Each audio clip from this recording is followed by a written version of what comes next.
লট দুর্নীতির ৩ মামলায় শেখ হাসিনা জয় ও পুতুলের বিরুদ্ধে অভিযোগ গঠন করে বিচার শুরুর নির্দেশ। ১১ আগস্ট সাক্ষ্য গ্রহণ শুরু। জুলাই ঘোষণা ও জাতীয় সনদের দাবি, রাজধানীর শাহবাগে সড়ক অবরোধ, বন্ধ যানবাহন চলাচল, সতর্ক অবস্থানে আইন শৃঙ্খলা বাহিনী।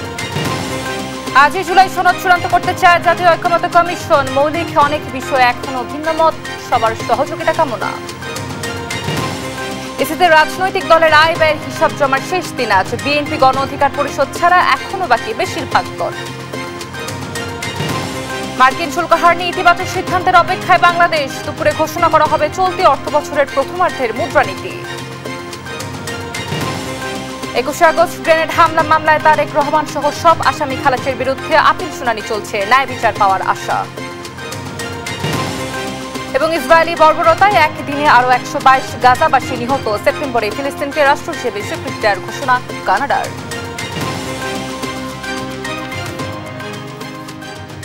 দেখছিলেন শিরোনামগুলো। সংবাদ দুপুরে আপনাদের সঙ্গে আছি আমি অতসী সেন।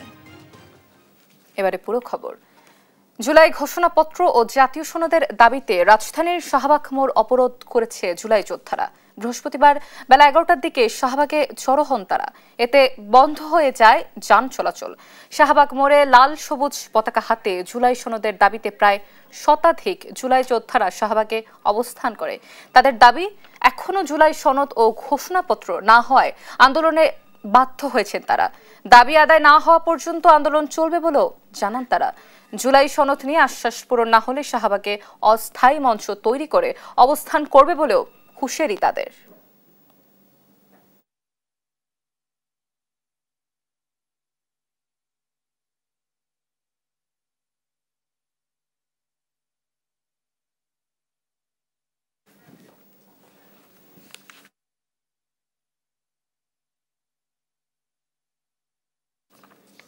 দর্শক, এই নিয়ে আরো জানাতে সরাসরি যুক্ত হচ্ছেন আমাদের সহকর্মী তন্দ্রা তারুণ্য। আমরা যুক্ত হচ্ছি তার সাথে। তন্দ্রা, কি বলছেন জুলাই যোদ্ধারা? সার্বিক পরিস্থিতি কি আমাদের জানাবেন? আজকে সকাল থেকে কিন্তু জুলাই ঘোষণাপত্র এবং জুলাই সনদ বাস্তবায়নের দাবিতে কিন্তু সকাল থেকে এখানে জুলাই যোদ্ধা যারা রয়েছেন তারা কিন্তু সকাল থেকে এখানে অবস্থান কর্মসূচি পালন করছিলেন।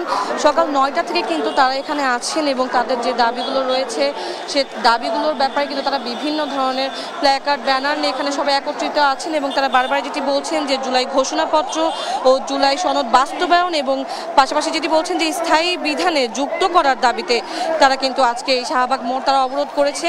সকাল ৯টা থেকে তারা শান্তিপূর্ণভাবে অবস্থান কর্মসূচি পালন করছিল এবং এখনও তারা শান্তিপূর্ণভাবে অবস্থান কর্মসূচি পালন করলেও এখানে কিন্তু আমরা দেখতে পেয়েছি যে আইন শৃঙ্খলা বাহিনীর যারা রয়েছেন তারাও কিন্তু এখানে তৎপর রয়েছেন, আমরা সেটাও দেখতে পাচ্ছি। এবং রাস্তাঘাটে যদি আমি সার্বিক পরিস্থিতি নিয়ে বলি সেক্ষেত্রে আমি বলবো যে এই আন্দোলনের জন্য বা তাদের যে শান্তিপূর্ণ অবস্থান কর্মসূচি এখানে চলছে এর জন্য কিন্তু পুরো শাহবাগ মোড়ে যেহেতু তারা অবরোধ করেছে এই পুরো জায়গাটি জুড়েই কিন্তু আসলে একটি বলবো যে একটু যানজটের এখানে কিন্তু তৈরি হয়েছে। এবং এই দিক দিয়ে কিন্তু যদি আমি বলি যে নীলক্ষেতের ওদিক থেকে কিংবা কাটাবনের ওদিক থেকে এবং যদি বলি পল্টনের সাইড থেকে এই সাইডগুলো থেকে কিন্তু পুরোপুরিভাবে এদিক দিয়ে গাড়ি চলাচল করতে পারছে না এবং তাদেরকে বিভিন্ন মোড় ঘুরে ঘুরে যে আসলে চলাচল করতে হচ্ছে। সেক্ষেত্রে এদিকে যানজটও কিন্তু এখানে লক্ষণীয় এবং যারা এখানে অবস্থান কর্মসূচি পালন করছেন তারা কিন্তু বিভিন্ন ব্যানার নিয়ে এসেছেন এবং তারা কিন্তু বারবারই বলছেন যে তাদের জীবনের স্বীকৃতি অর্থাৎ তাদের রক্তের স্বীকৃতি মূল্যে হচ্ছে এই ঘোষণাপত্র যেটি অবশ্যই দিতে হবে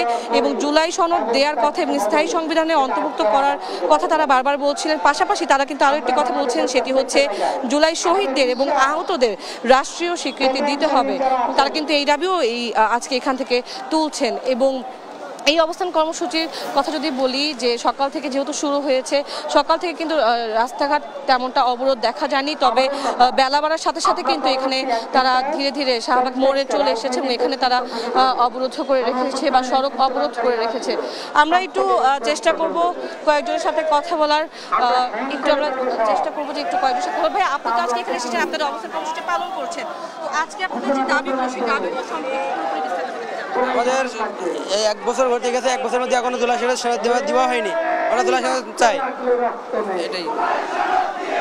যেটি বলছিলেন যে 1 বছর পূর্ণ হলেও এখন পর্যন্ত কিন্তু তারা জুলাই সনদ পায়নি এবং এই জুলাই সনদেরই কিন্তু দাবি তারা বারংবার করছেন এবং বিভিন্ন ধরনের স্লোগান কিন্তু সকাল থেকে এখানে তারা বিভিন্ন ধরনের স্লোগান দিয়ে যাচ্ছেন, বিভিন্ন ধরনের ব্যানার তারা নিয়ে এসেছেন এবং তারা বিভিন্ন ধরনের প্ল্যাকার্ড এখানে নিয়ে এসেছেন, যেগুলোতে বারবারই বলা হচ্ছে যে জুলাই ঘোষণা ও সনদ নিয়ে কোনো ধরনের টালবাহানা তারা আর সহ্য করবে না এবং যত দ্রুত সম্ভব তত দ্রুতই যেন এটি বাস্তবায়ন করা হয় সেটি তারা বলছেন এবং স্থায়ীভাবে সংবিধানে যেন অন্তর্ভুক্ত করা হয় সেই দাবি কিন্তু তারা জানিয়েছিলেন।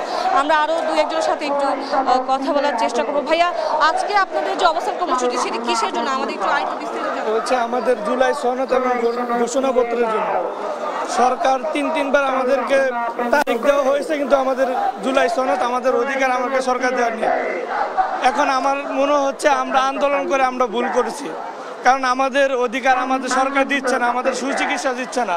আমি একজন শিক্ষার্থী, এখন আমার উচিত ছিল পড়ার টেবিলে বসা, এখন আমার নিজের অধিকারের জন্য রাস্তায় নামতে হচ্ছে। আমাদের সরকারের কাছে আমাদের প্রস্তাব হচ্ছে আমাদের জুলাই সনদ আমাদের অধিকার যেন অতি তাড়াতাড়ি আমাদেরকে দিয়ে দেয়। ধন্যবাদ আপনাকে। তাদের এই কর্মসূচি এখন পর্যন্ত চলছে এবং তারা যেটি বলছে যে এটি চলবে যতক্ষণ না পর্যন্ত তাদের দাবিগুলো মেনে নেওয়া হয়। অথচ এই ছিল আমার কাছে শাহবাগ মোড় থেকে সর্বশেষ।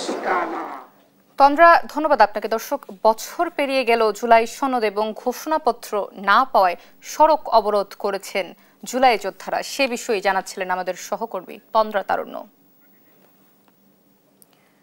রাজউকের প্লট দুর্নীতির ৩ মামলায় সাবেক প্রধানমন্ত্রী শেখ হাসিনা, তার ছেলে সজীব ওয়াজেদ জয় এবং মেয়ে সাইমা হোসেন পুতুলের বিরুদ্ধে অভিযোগ গঠন করে বিচার শুরুর নির্দেশ দিয়েছেন আদালত। এ বিষয়ে কথা বলছেন আইনজীবীরা। সরাসরি চলে যাচ্ছে সেখানে।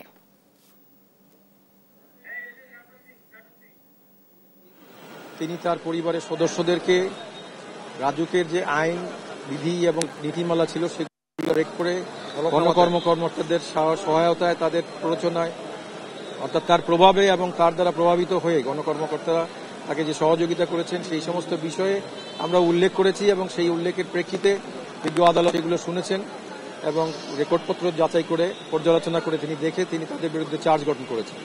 টোটাল আসামির সংখ্যা হচ্ছে মোট ২৭ জন। এই ২৭ জনকে বিচারের কাঠগড়ায় দাঁড়ানো অর্থাৎ সাক্ষ্য গ্রহণের জন্য আগামী 11 তারিখে 5 নম্বর কোর্টে, বিশেষ জজ আদালত 5-এ এবং 13 তারিখে বিশেষ জজ আদালত 4-এ, এই 3টা মামলা এই 4-এ এবং 3টা মামলা 5 নম্বর কোর্টে 2টা তারিখে বাদীদের সাক্ষ্য গ্রহণের জন্য ধার্য করা হয়েছে। একটা বিষয় একটু জানতে চাই, মামলাটি যেহেতু একেবারে রাষ্ট্রের যিনি সর্বোচ্চ প্রধান কর্তা ব্যক্তি ছিলেন সাবেক প্রধানমন্ত্রী শেখ হাসিনার বিরুদ্ধে, এই মামলায় যদি তিনি দোষী সাব্যস্ত হয়, আপনারা যদি সাক্ষ্য প্রমাণে দোষী সাব্যস্ত করতে পারেন, সেক্ষেত্রে তার কত বছরের সাজা হতে পারে? এই ক্ষেত্রে সর্বোচ্চ সাজা 409-এর যেটা আছে সেটা যাবজ্জীবন কারাদণ্ড আছে। 409 ধারা এখানে সম্পৃক্ত আছে। এছাড়া অন্যান্য ধারা সম্পৃক্ত রয়েছে। 5-2-এ 7 বছর, 161, 162 সব মিলে 9 বছর সর্বোচ্চ। না, যাবজ্জীবন কারাদণ্ড। 14 বছর। অর্থাৎ 409 হচ্ছে অপরাধজনক বিশ্বাস, 409 হচ্ছে অপরাধজনক বিশ্বাস ভঙ্গের মামলা। তিনি ছিলেন রাষ্ট্রের সরকারের সর্বোচ্চ পদাধিকার বলে, প্রজাতন্ত্রের তিনি সর্বোচ্চ পদাধিকার বলে ছিলেন। তার কন্ট্রোলে সবকিছু থাকবে। তিনি সেইখানে নিয়ম বহির্ভূতভাবে এগুলো অর্জন করেছেন, সেই জন্য মামলাটি দায়ের করা হয় এবং মামলায় প্রচুর ডকুমেন্ট চলে আসে আলামত হিসেবে। আমরা সেগুলো প্রমাণ করার চেষ্টা করব এবং আশা করি আমরা মামলাটিতে সফল হব। না, আসামি পক্ষ সবাই পলাতক। আমরা একটু পরিষ্কার করি, আমরা জানি যে যদি ক্যাপিটাল পানিশমেন্ট অর্থাৎ 302 থাকে, সেক্ষেত্রে রাষ্ট্র নিয়োজিত ডিফেন্স থাকে। এটা যেহেতু ক্যাপিটাল পানিশমেন্টের জায়গা নেই, সেক্ষেত্রে তারা যেহেতু পলাতক, তাদের পক্ষে আইনজীবী নিয়োগের সুযোগ রয়েছে কিনা, আইন কি বলে একটু বলেন। ক্যাপিটাল পানিশ শুধুমাত্র স্টেট ডিফেন্স সেখানে নিয়োগ করা হয় যেখানে ক্যাপিটাল পানিশমেন্ট থাকে, অর্থাৎ মৃত্যুদণ্ডের সাজা যেখানে আছে সেইখানে অর্থাৎ স্টেট ডিফেন্স দেওয়া হয়। রাষ্ট্র তাদেরকে প্রতিপক্ষ হয়ে কাজ করে। কিন্তু যেহেতু এইখানে সর্বোচ্চ যাবজ্জীবন আর তার নিচে 7 বছর, 10 বছর, 3 বছর, 4 বছর আছে, এখানে সেই সুযোগ নেই, আইনগত কোনো সুযোগ নেই, তার পক্ষে কেউ দাঁড়ানোর কোনো সুযোগ নেই। তাকে এসে সারেন্ডার করতে হবে, জামিন নিতে হবে এবং অথবা ফেস করতে হবে, মামলা ফেস করতে হবে। রাজুকের প্লট দুর্নীতির মামলার শুনানিতে আইনজীবীরা কথা বলছিলেন, আমরা সেখানেই ছিলাম।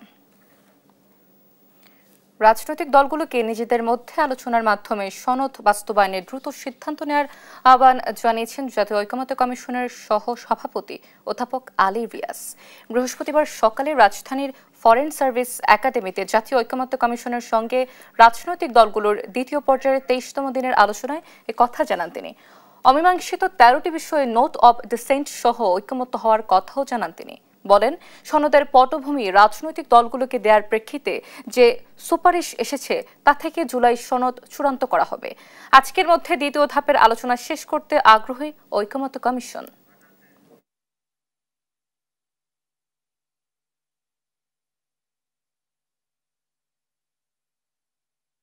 বলে আমাদের দিক থেকে আজকে আমরা প্রতিশ্রুতিবদ্ধ যে আজকে এই বিষয়গুলো নিষ্পত্তি করেই আমরা এই পর্বের সমাপ্তি টানব।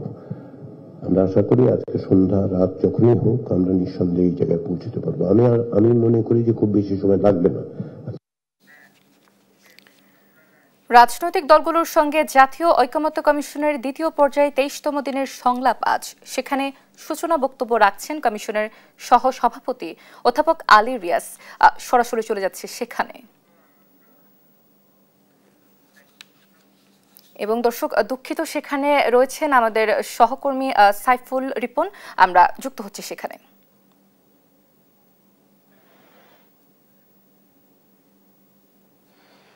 অতসী, জাতীয় ঐকমত্য কমিশনের সহ সভাপতি অধ্যাপক আলী রিয়াজ অলরেডি ইতিমধ্যেই কথা বলে ফেলেছেন এবং তিনি যেটি বলেছেন যে আজকের মধ্যেই এই দ্বিতীয় ধাপের যে আলোচনা রয়েছে সেই আলোচনা সম্পন্ন করার ইচ্ছা রয়েছে জাতীয় ঐকমত্য কমিশনের। এবং আজকের যেই আলোচনাগুলো বিষয়বস্তুতে রাখা হয়েছে সেগুলো মূলত পূর্বের অমীমাংসিত বিষয়গুলো নিয়ে আলোচনা হওয়ার কথা রয়েছে। এবং আমি যদি আপনার মাধ্যমে দর্শকদের একটু জানিয়ে রাখতে চাই আজকের আলোচনার বিষয়বস্তুগুলো, যে সরকারি কর্ম কমিশন, দুর্নীতি দমন কমিশন, মহা হিসাব নিরীক্ষক ও নিয়ন্ত্রক, ন্যায়পাল নিয়োগের বিধান সম্পর্কিত, উচ্চকক্ষের গঠন, সদস্য নির্বাচনের পদ্ধতি, এখতিয়ার, এই বিষয়গুলো নিয়ে আলোচনা হবে। রাষ্ট্রপতি নির্বাচন পদ্ধতি, ইলেকটোরাল কলেজ পদ্ধতি নিয়ে আলোচনা হবে। রাষ্ট্রপতির ক্ষমতা এবং দায়িত্ব নিয়ে আলোচনা হবে।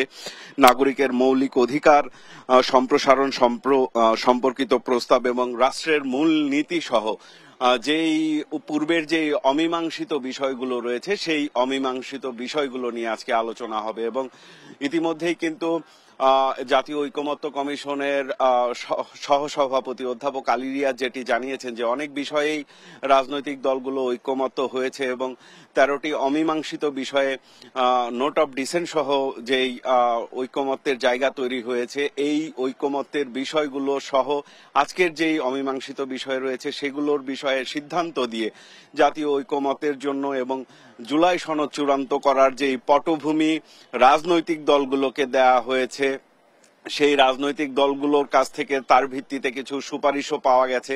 এর ভিত্তিতে কিন্তু কয়েকদিনের মধ্যেই জুলাই সনদ চূড়ান্ত করা হবে এবং সেটিতে রাজনৈতিক দলগুলো স্বাক্ষর করবেন এবং সেগুলো বাস্তবায়ন কিভাবে হবে সেই বিষয়গুলো কিন্তু রাজনৈতিক দলগুলো নিজেদের মধ্যে আলোচনা করে যাতে সিদ্ধান্ত নিতে পারে সেই আহ্বান কিন্তু জানানো হয়েছে। এবং অধ্যাপক আলী রিয়াজ যেটি বলেছেন যে এই আলোচনার মধ্য দিয়ে যেই সনদ চূড়ান্ত করা হবে সেটি আসলে জাতীয় দলিল হিসেবে সংরক্ষিত থাকবে।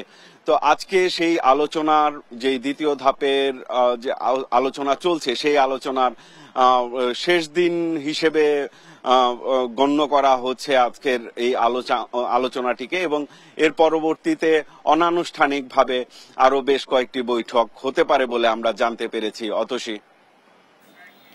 রিপন, ধন্যবাদ আপনাকে। দর্শক, জাতীয় কমিশনের 23তম দিনের দ্বিতীয় পর্বের সংলাপ আজ, সেখানের সর্বশেষ পরিস্থিতি জানাচ্ছিলেন আমাদের সহকর্মী সাইফুল রিপন। 21 আগস্ট গ্রেনেড হামলা মামলায় বিএনপির ভারপ্রাপ্ত চেয়ারম্যান তারেক রহমান ও সাবেক স্বরাষ্ট্র প্রতিমন্ত্রী লুৎফুজ্জামান বাবর সহ সব আসামি খালাসের রায়ের বিরুদ্ধে রাষ্ট্রপক্ষের করা আপিলের ওপর শুনানি চলছে। সকালে প্রধান বিচারপতি ডক্টর সৈয়দ রেফাত আহমেদের নেতৃত্বাধীন আপিল বিভাগের বেঞ্চে এর শুনানি শুরু হয়। এর আগে এই মামলার প্রথম দিনের আপিল শুনানিতে রাষ্ট্রপক্ষ বক্তব্য উপস্থাপন করে। হত্যা ও বিস্ফোরক দ্রব্য আইনের 2 মামলার রায়, লুৎফুজ্জামান বাবর, আব্দুল সালাম পিন্টু সহ 19 জনকে মৃত্যুদণ্ড, বিএনপির ভারপ্রাপ্ত চেয়ারম্যান তারেক রহমান সহ 19 জনকে যাবজ্জীবন ও 11 জনকে বিভিন্ন মেয়াদে কারাদণ্ড দেওয়া হয়। পরে বিচারিক আদালতের দেওয়া সাজার রায় বাতিল করে গত বছরের 1 ডিসেম্বর রায় দেন হাইকোর্ট। আসামিদের খালাসের রায়ের বিরুদ্ধে আপিলের অনুমতি পায় রাষ্ট্রপক্ষ।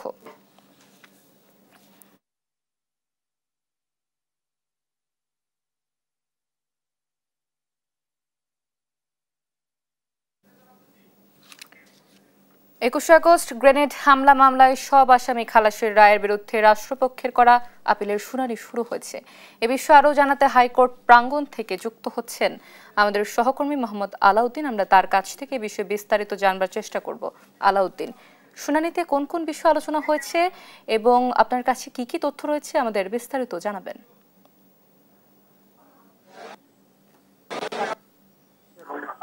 কিন্তু দর্শকদের ইতিমধ্যে আমরা জানিয়ে দিচ্ছি যে আজকে কিন্তু বহুল আলোচিত 21 আগস্ট গ্রেনেড হামলার মামলার যে শুনানি তার চূড়ান্ত শুনানি কিন্তু আজকে হচ্ছে। তো আজকে চূড়ান্ত শুনানি কিন্তু আজকে হচ্ছে। তো আজকে চূড়ান্ত তাদের আইনজীবীরা কিন্তু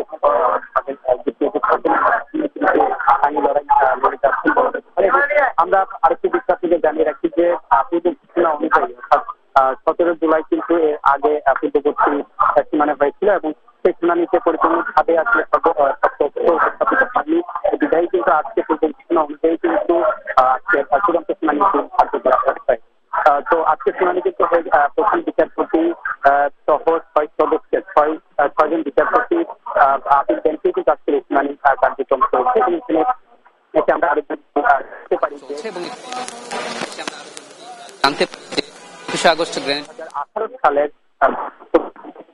রায় হয়ে এই মামলা রায়ে কিন্তু সাবেক স্বরাষ্ট্র মন্ত্রী লুৎফুজ্জামান বাবর সহ 19 জনকে মৃত্যুদণ্ড দেওয়া হয় এবং বিএনপির ভারপ্রাপ্ত চেয়ারম্যান তারেক রহমান সহ 19 জনকে যাবজ্জীবন কারাদণ্ড ও 11 জনকে কিন্তু এই মামলায় বিভিন্ন মেয়াদে কিন্তু তাদেরকে কারাদণ্ড দেওয়া হয়েছে।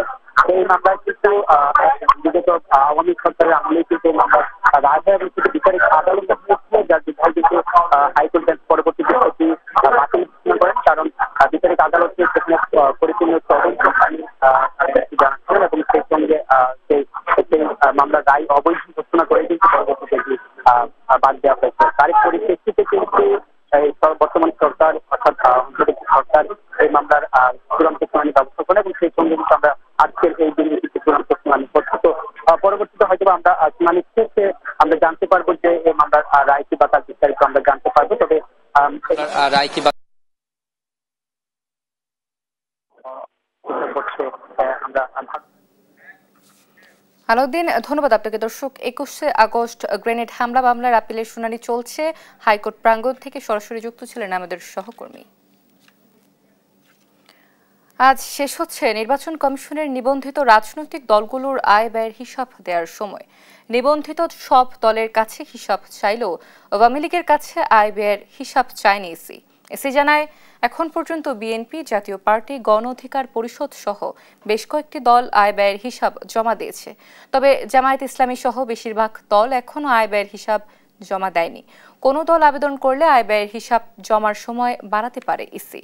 রাজনৈতিক দল নিবন্ধন শর্ত অনুযায়ী প্রতিবছর 31 জুলাইয়ের মধ্যে আগের পঞ্জিকা বছরের আয় ব্যয়ের হিসাব ইসিতে জমা দিতে হয়। পরপর 3 বছর হিসাব জমা দিতে ব্যর্থ হলে সংশ্লিষ্ট দলের নিবন্ধন বাতিলের বিধান রয়েছে। বর্তমানে ইসিতে নিবন্ধিত দল 51টি। মার্কিন শুল্ক হার নিয়ে ইতিবাচক সিদ্ধান্ত আশা করছে বাংলাদেশ। শুল্ক হার কমাতে মার্কিন কর্মকর্তাদের সঙ্গে তৃতীয় পর্যায়ের দ্বিতীয় দিনের আলোচনা শেষ করেছে বাংলাদেশ প্রতিনিধি দল। বাংলাদেশ সময় বুধবার সন্ধ্যায় শুরু হয়ে চলে রাত 3টা পর্যন্ত।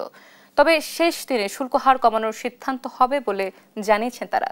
বাণিজ্য উপদেষ্টা শেখ বশিরউদ্দিনের নেতৃত্বে প্রতিনিধি দল যুক্তরাষ্ট্রের সঙ্গে আলোচনা করতে ওয়াশিংটনে রয়েছে। যুক্তরাষ্ট্রের বাণিজ্য প্রতিনিধির সঙ্গে গত মঙ্গলবার প্রথম দিনের ও বুধবার দ্বিতীয় দিনের আলোচনা হয়। ইউএসটিআর এর সঙ্গে আলোচনা চলবে আজ বৃহস্পতিবারও। বাংলাদেশের পণ্যে গত 2 এপ্রিল 37% পাল্টা শুল্ক আরোপের ঘোষণা দিয়েছিল যুক্তরাষ্ট্র। 3 মাসের জন্য এই সিদ্ধান্ত স্থগিত রাখার পর ডোনাল্ড ট্রাম্প 8 জুলাই জানান বাংলাদেশের জন্য যুক্তরাষ্ট্রের পাল্টা শুল্কের হার হবে 35%, যা কার্যকর হবে 1 আগস্ট থেকে। চলতি অর্থবছরের প্রথমার্ধের মুদ্রানীতি আজ ঘোষণা করবে বাংলাদেশ ব্যাংক। কেন্দ্রীয় ব্যাংকের প্রধান কার্যালয়ে সংবাদ সম্মেলনে governor doctor Ahsan H Mansur আনুষ্ঠানিকভাবে এই এমপিএস ঘোষণা করবেন। বুধবার এক সংবাদ বিজ্ঞপ্তিতে তথ্য জানানো হয়। এ সময় বর্তমান মুদ্রানীতির আওতায় মূল্যস্ফীতি নিয়ন্ত্রণ, বেসরকারি খাতের ঋণ প্রবৃদ্ধি, অর্থনৈতিক প্রবৃদ্ধিকে গতিশীল করতে বর্তমান এমপিএস এর ফলাফল সম্পর্কে অবহিত করবেন। বাংলাদেশ ব্যাংকের তথ্য অনুযায়ী চলতি বছরের জুন শেষে বেসরকারি খাতে ঋণ প্রবৃদ্ধি দাঁড়িয়েছে মাত্র 6.4%, যা গত 22 বছরের মধ্যে সর্বনিম্ন।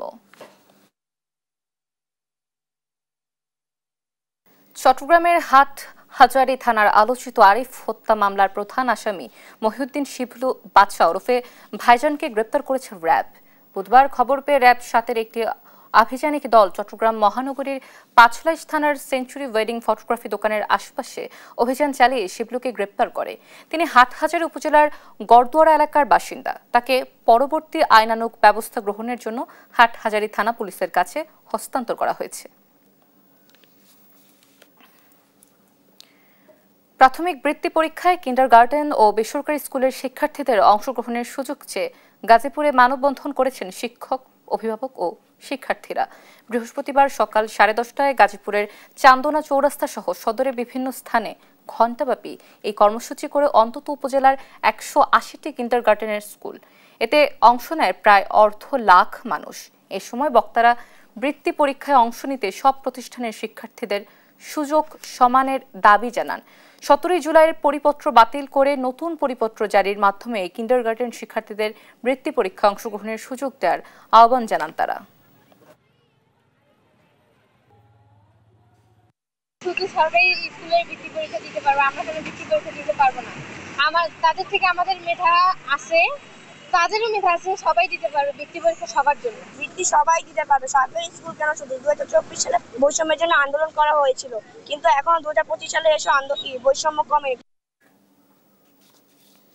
তিস্তা নদীতে হঠাৎ সৃষ্টি হওয়া বন্যার পানি বর্তমানে কমে এলেও দুর্গত মানুষের দুর্ভোগ এখনো কাটেনি। মঙ্গলবার রাত থেকে পানি বৃদ্ধি পেয়ে বুধবার সকাল থেকে তা কমতে শুরু করে। বর্তমানে তিস্তার ডালিয়া ব্যারেজ পয়েন্টে পানি বিপদসীমার 18 সেন্টিমিটার নিচ দিয়ে প্রবাহিত হচ্ছে। পানি কমে গেলেও মৌসুমী ফসল, কাঁচা গ্রামীণ সড়ক ও বসতবাড়ি ব্যাপক ক্ষতিগ্রস্ত হয়েছে। হাতিবান্ধা, আদিথমারি ও সদর উপজেলার তিস্তা তীরবর্তী এলাকাবাসী জানিয়েছেন এবছর প্রথমবার বন্যার মুখোমুখি হতে হয়েছে। যদিও পানি বেশিক্ষণ স্থায়ী না থাকায় দুর্ভোগ কিছুটা কম, তবু ক্ষয়ক্ষতি উল্লেখযোগ্য। জেলা প্রশাসন 5টি উপজেলায় 40 মেট্রিক টন করে চাল বরাদ্দ দিয়েছে, যা দুর্গতদের মধ্যে বিতরণ করা হচ্ছে। পানি নেমে যাওয়ার পর বন্যার ক্ষতচিহ্ন এখন স্পষ্ট। হঠাৎ পানি চলে আসায় বাড়িতে অনেক মাল পানির ক্ষতি হয়েছে, রাস্তাঘাটের ক্ষতি হয়েছে। রাস্তাঘাট, ঘর বাড়ি সবই ভেঙে গেছে। আমরা বেড়াইতে করতেছি না, বাচ্চাদের খুব ক্ষতি হয়ে গেছে। বীজ রোপণ করেছি, বীজগুলো নষ্ট হয়ে গেছে। কিছু ধান রোপণ করা হয়েছে, এই ধানগুলো পলি পড়ার কারণে নষ্ট হয়ে গেছে। জুলাই আগস্ট গণঅভ্যুত্থান, শোক ও বিজয়ের বর্ষপূর্তি উপলক্ষে কেন্দ্রীয় কর্মসূচির অংশ হিসেবে পদযাত্রা ফর জাস্টিস পালন করছেন জাতীয়তাবাদী আইনজীবী ফোরাম। বৃহস্পতিবার সুনামগঞ্জ জেলা জাতীয়তাবাদী আইনজীবী ফোরামের আয়োজনে এ কর্মসূচি অনুষ্ঠিত হয়। এতে উপস্থিত ছিলেন ফোরামের আহ্বায়ক অ্যাডভোকেট শামসুর রহমান, সদস্য সচিব অ্যাডভোকেট আমিরুল হক সহ অনেকে। বক্তারা বলেন, আইনের শাসন ও ন্যায় বিচার প্রতিষ্ঠায় আইনজীবীদের ভূমিকা অত্যন্ত গুরুত্বপূর্ণ। তারা নিরপেক্ষ নির্বাচন ও বিচার বিভাগের স্বাধীনতা নিশ্চিত করার দাবি জানান।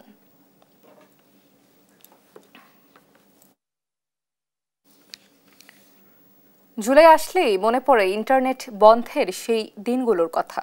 ছাত্র জনতার আন্দোলনকে দমাতে সুপরিকল্পিতভাবে একটি জাতিকে কিভাবে অন্ধকারে রাখার চেষ্টা করা হয়েছিল, যা আজও হতবাক করে বাংলার মানুষদের। ইন্টারনেট না থাকায় একদিকে যেমন ভেঙে পড়েছিল ডিজিটাল যোগাযোগ ব্যবস্থা, অন্যদিকে মুখ থুবড়ে পড়েছিল ই-কমার্স, সাথে বন্ধ হয়ে গিয়েছিল অবাধ সংবাদ প্রবাহ। কেমন ছিল সেই অন্ধকারের দিনগুলো, জানাচ্ছেন বগুড়ার প্রতিনিধি সঞ্জু রায়। 2024-এর জুলাই শিক্ষার্থীদের কোটা সংস্কার আন্দোলন যখন রূপ নেয় ছাত্র জনতার গণ অভ্যুত্থানে, তখন নাগরিকদের অন্ধকারে রাখতে কয়েক দফায় বন্ধ করা হয় সারা দেশের ইন্টারনেট সেবা। রংপুরে আবু সাইদের মৃত্যুতে পুরো জাতি রাজপথে গর্জে ওঠে। এরপর 17 জুলাই আংশিক আর 18 জুলাই বিকেল থেকে রাত 9টার মধ্যে দেশ জুড়ে বন্ধ করে দেয়া হয় মোবাইল ও ব্রডব্যান্ড ইন্টারনেট, যা প্রথম ধাপে বন্ধ ছিল 28 জুলাই পর্যন্ত। মাঝে 24 জুলাই ব্রডব্যান্ড ইন্টারনেট চালু করলেও তা সীমাবদ্ধ ছিল সরকারি দপ্তরগুলোতেই। পুরো সময় বন্ধ রাখা হয়েছিল ফেসবুক, ইনস্টাগ্রাম সহ সোশ্যাল মিডিয়ার বিভিন্ন প্ল্যাটফর্ম, যা 31 জুলাই খুলে দিলেও গতি ছিল একেবারেই কম। আন্দোলন জোরালো হলে 4 আগস্ট আবারও বন্ধ করা হয় 4G নেটওয়ার্ক, যা স্বাভাবিক হয় 5 আগস্ট দুপুরের পর। ইন্টারনেট বিভ্রাটের সেই দিনগুলোর কথা আজও ভোলেননি আন্দোলনকারীরা। সে সময় গ্রেপ্তার আতঙ্ক মাথায় নিয়েই কিভাবে সংগঠিত হয়েছিলেন তারা জানালেন। মানে আমরা যদি অফলাইনে ফোন দেই তাহলে দেখা যাচ্ছে যে আমাদের যারা সার্কেল রয়েছিল আন্দোলনের সময় তাদেরকে ফোন দিলে সেগুলো পুলিশ সহজে কিন্তু লোকেশনগুলো ট্র্যাক করে আমাদেরকে করতে পারতো। তৎকালীন আমরা কিন্তু যারা ওই ইন্টারনেট বন্ধ যেদিন হয়েছিল, আমরা কিন্তু অনেক ভাইকে আমরা সঠিকভাবে হাসপাতালে পৌঁছতে পারিনি, অনেককে আমরা ঠিকমতো অপারেশন করতে পারিনি, অনেকে হামলার শিকার হয়েছেন, অনেকে ধরপাকড়ের শিকার হয়েছেন। সড়কে যখন শোনা যাচ্ছিল গুলির শব্দ, ছোড়া হচ্ছিল রাবার বুলেট, টিয়ার গ্যাস, তখন বাড়িতে থাকা মায়েরা জানতে পারেননি তাদের সন্তানদের খোঁজ। অন্যদিকে ইন্টারনেট বন্ধের কারণে মুহূর্তেই থমকে গিয়েছিল দেশের ব্যাংকিং পরিষেবা, প্রবাসীদের যোগাযোগ, আমদানি রপ্তানি ও কাস্টমস প্রক্রিয়া, স্বাস্থ্য ও টেলিমেডিসিন সেবা সহ দেশের প্রায় সকল খাত। ই-ক্যাবের পরিসংখ্যান বলছে এই কয়দিনে শুধু ই-কমার্স সেক্টরে ক্ষতি হয়েছিল প্রায় 1700 কোটি টাকা। তবে সবচেয়ে বেশি ভোগান্তিতে পড়ে মাঠ পর্যায়ের গণমাধ্যম কর্মীরা। ইন্টারনেট না থাকায় একদিকে যেমন বন্ধ হয়ে যায় সংবাদের অবাধ প্রবাহ, অন্যদিকে পত্রিকা প্রকাশে সংশ্লিষ্টদের ফিরে যেতে হয়েছিল সেই 80-র দশকের সনাতনী পদ্ধতিতে। আমিও নিজেই মোটরসাইকেল টাইপ করে দুপচাচিয়া, শাহজাহানপুর, শিবগঞ্জ আমি নিজেই গাড়িটা আমি পত্রিকা পৌঁছে দিছি গ্রাহকের কাছে। আর আমরা চাই না এরকম ঘুম থেকে উঠে যেন আমরা শুনি না মানে আমাদের ইন্টারনেটটা বন্ধ হয়ে গেছে। সরকার ইন্টারনেট বন্ধ করেনি, এমনিতেই বন্ধ হয়ে গেছে। তৎকালীন দায়িত্বপ্রাপ্ত মন্ত্রীর এমন বক্তব্য আজও মানুষের মনে জন্ম দেয় ক্ষোভ আর ঘৃণার। ইন্টারনেট ব্ল্যাকআউটের মতো এমন কলঙ্কজনক অধ্যায়ের পুনরাবৃত্তি আর কখনো না হোক এই বাংলাদেশে, এমনই প্রত্যাশা সকলের। সঞ্জু রায়, দেশ টিভি, বগুড়া।